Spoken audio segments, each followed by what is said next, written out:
O livro de 2 Samuel.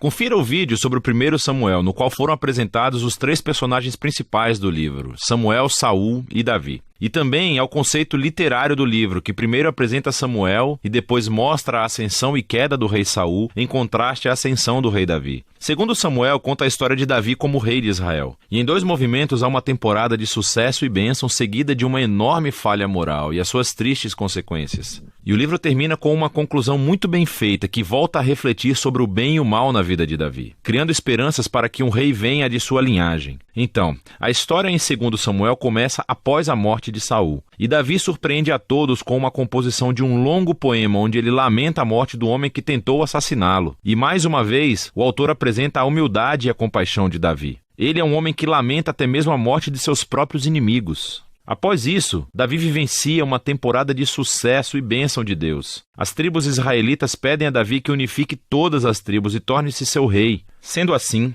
a primeira coisa que Davi faz como rei é: ele vai à cidade de Jerusalém, conquista-a, estabelece-a como a capital de Israel e lhe dá um novo nome, Sião. A partir daí, Davi continua e vence diversas batalhas expandindo o território de Israel. Após tornar Jerusalém a capital política de Israel, ele deseja torná-la a sua capital religiosa também. E então, ele leva a Arca da Aliança para a cidade. Em 2 Samuel 7, ele fala com Deus e diz que agora que Israel tem um lar permanente, ele acredita que a presença de Deus também deva ter uma casa permanente. Então ele pergunta se pode construir um templo para o Deus de Israel. Entretanto, Deus diz a Davi: obrigado por pensar nisso, mas na verdade eu irei construir uma casa para você, uma dinastia. 2 Samuel 7 é um capítulo fundamental para compreendermos o enredo de toda a Bíblia. Nesse momento, Deus faz a promessa a Davi que através da sua linhagem real virá um futuro rei que constituirá o templo de Deus aqui na terra e estabelecerá um reino eterno. E essa é a promessa messiânica a Davi, que é afirmada e desenvolvida no livro de Salmos e também no livro dos profetas. E é esse rei que fica ligado à promessa de Deus a Abraão.